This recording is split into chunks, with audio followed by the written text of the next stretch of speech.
Assalamualaikum warahmatullahi wabarakatuh. Hai, selamat pagi anak soleh dan soleha. Bagaimana kabar kalian hari ini? Semoga kalian semua selalu sehat dan tetap semangat mengikuti pelajaran daring hari ini. Sebelum pelajaran dimulai, ayo kita membaca doa terlebih dahulu. Berdoa dimulai. Doa sebelum belajar. Robbi zidni ilman warzuqni fahma. Hari ini kita akan belajar tema 2, selalu berhemat energi, subtema 2, manfaat energi. Sebelumnya, Ibu akan menyampaikan tujuan pembelajaran hari ini. Yang pertama, dengan mendengarkan penjelasan guru, siswa dapat menceritakan pengalaman melaksanakan hak dan kewajiban dengan baik. 2. Dengan mendengarkan penjelasan guru, siswa dapat menyanyikan lagu sesuai tempo dan tinggi rendah nada dengan tepat. 3. Dengan mendengarkan penjelasan guru, siswa dapat membuat poster tentang kewajiban menghemat energi listrik dengan baik. 4. Dengan mendengarkan penjelasan guru, siswa dapat menyanyikan lagu nasional sesuai tempo dan nada dengan tepat. 5. Dengan mendengarkan penjelasan guru, siswa dapat mengampanyekan perilaku menghemat energi dengan tepat dan percaya diri. Kemarin kita sudah belajar tentang cara berhemat energi, salah satunya yaitu berhemat energi listrik. Nah, sekarang kita belajar menghemat air. Air tidak hanya dimanfaatkan untuk memenuhi kebutuhan sehari-hari, tetapi juga dimanfaatkan untuk keperluan industri. Jumlah penduduk yang semakin meningkat menyebabkan tingginya penggunaan air untuk kepentingan industri. Hal tersebut dapat mengakibatkan jumlah air bersih menjadi terbatas. Air menjadi tercemar oleh limbah industri dan tidak dapat digunakan untuk memenuhi kebutuhan sehari-hari. Ayo kita baca teks tentang krisis air di Indonesia berikut ini. Krisis air bersih di Indonesia. Air bersih merupakan kebutuhan primer manusia. Itulah sebabnya Perserikatan Bangsa-Bangsa PBB menetapkan tanggal 22 Maret sebagai Hari Air Sedunia dengan tujuan agar setiap orang di dunia menghargai pentingnya air, terutama ketersediaan air bersih. Indonesia masih mengalami persoalan tersebut. Air yang mulai tercemar oleh limbah industri semakin mengurangi persediaan air bersih, sehingga sulit memenuhi kebutuhan rumah tangga. Kelangkaan air bersih juga dirasakan oleh masyarakat di beberapa daerah pedalaman, terutama saat musim kemarau tiba. Dua lembaga yakni UNICEF dan WHO menyatakan bahwa Indonesia termasuk dalam 10 negara yang sebagian penduduknya tidak memiliki akses untuk mendapatkan air bersih. Hingga bulan September 2015, ketercapaian Indonesia dalam memenuhi kebutuhan air bersih nasional tercatat kurang dari 40%. Tata kelola air yang kurang baik merupakan salah satu penyebab masalah tersebut. Pemilik industri atau perusahaan air cenderung lebih banyak menikmati fasilitas air bersih dibandingkan dengan masyarakat umum. Setelah membaca teks tentang krisis air bersih di Indonesia, kita tahu bahwa penyebab kelangkaan air bersih di Indonesia adalah adanya limbah industri yang menyebabkan semakin mengurangi persediaan air bersih sehingga sulit untuk memenuhi kebutuhan rumah tangga. Selain itu, disebabkan karena tata kelola air yang kurang baik.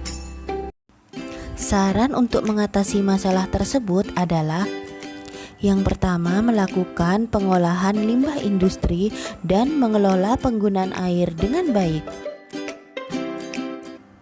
Setiap manusia memiliki hak untuk memanfaatkan air bersih. Akan tetapi, kita juga memiliki kewajiban untuk menggunakan air bersih secara bijak.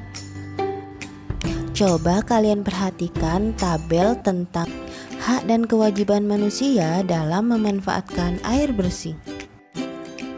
Hak manusia dalam memanfaatkan air bersih antara lain mendapatkan air bersih yang cukup untuk melakukan kegiatan sehari-hari seperti memasak, mandi, dan mencuci. Yang kedua, mendapatkan pelayanan air minum yang bersih dan layak, dan mendapatkan kebebasan menggunakan air seperti untuk irigasi sawah. Kewajiban manusia dalam memanfaatkan air bersih yaitu menggunakan sesuai dengan kebutuhan, tidak berlebihan dan tidak boros, artinya menghemat penggunaan air.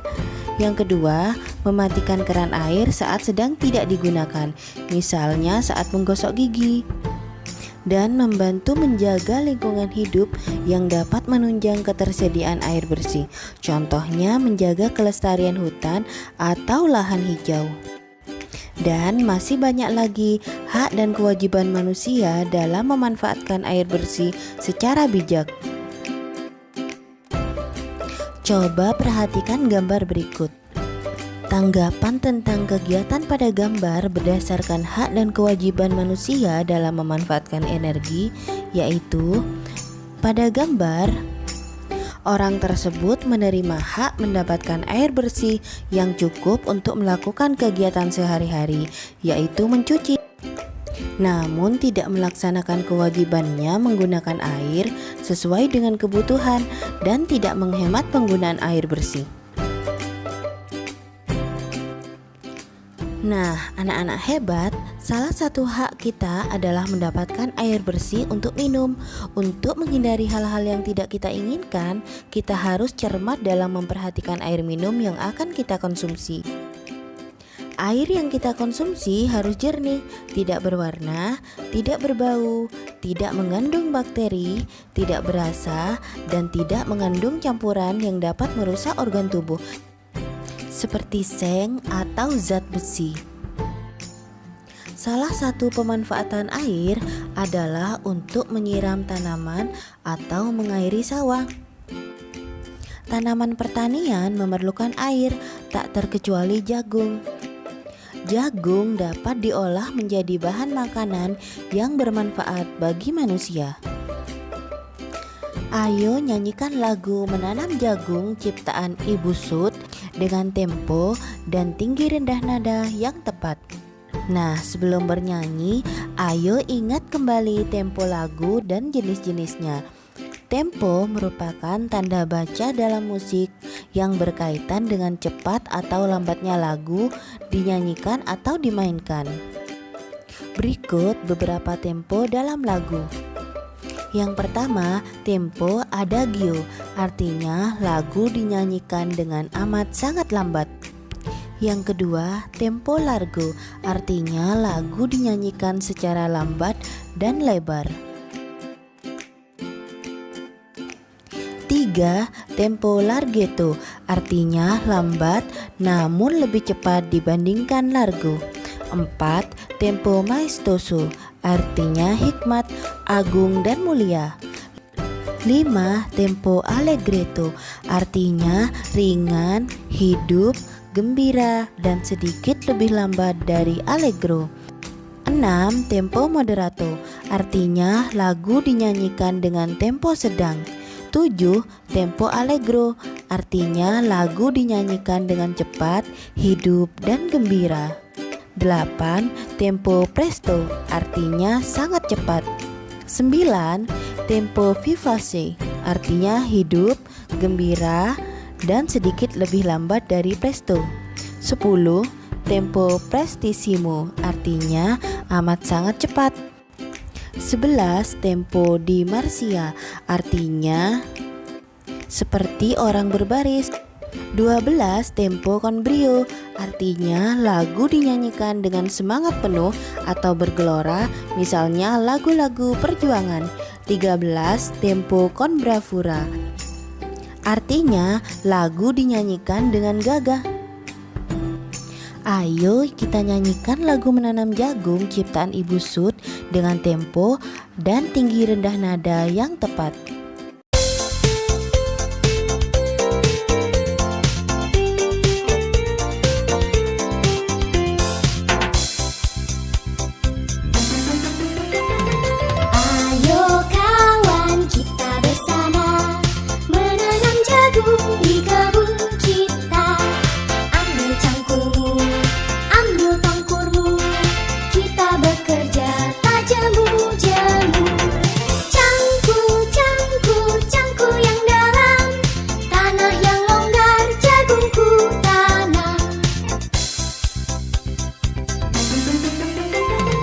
Beri pupuk supaya subur, tanamkan benih dengan teratur. Jadinya besar, lebat buahnya, tentu berguna bagi semua. Cangkul, cangkul, aku gembira menanam jagung di kebun kita. Anak-anak hebat, pada lagu Menanam Jagung jenis temponya yaitu allegretto, yang artinya lagu menanam jagung dinyanyikan dengan gembira, ringan, hidup, dan sedikit lambat dari allegro. Kemarin kita sudah belajar cara membuat poster. Nah, sekarang coba perhatikan poster tentang kewajiban menghemat energi listrik berikut ini. Tidak banyak orang yang menyadari tentang hak dan kewajiban dalam pemanfaatan energi listrik. Oleh karena itu, ayo ingatkan orang-orang di sekitarmu tentang kewajiban mereka dalam menghemat energi listrik. Pada poster tersebut terdapat tulisan "Hemat energi, sayangi bumi". Artinya, jika kita hemat energi, maka kita juga ikut menjaga kelestarian lingkungan. Dengan membuat poster, berarti kalian juga mengingatkan orang-orang di sekitarmu dalam menghemat energi listrik. Sampaikan pesan tentang perilaku hemat energi yang telah kamu ketahui dengan cara berkampanye menggunakan poster kepada anggota keluarga di rumah dan teman-teman kalian di sekolah. Alhamdulillah, pembelajaran hari ini sudah selesai. Semoga apa yang sudah Ibu jelaskan dapat dengan mudah dipahami, sehingga kalian dapat menyelesaikan tugas secara mandiri dengan baik dan benar. Terima kasih sudah semangat mendengarkan dan menyimak video dari Ibu. Tetap semangat anak-anak hebat. Wassalamualaikum warahmatullahi wabarakatuh.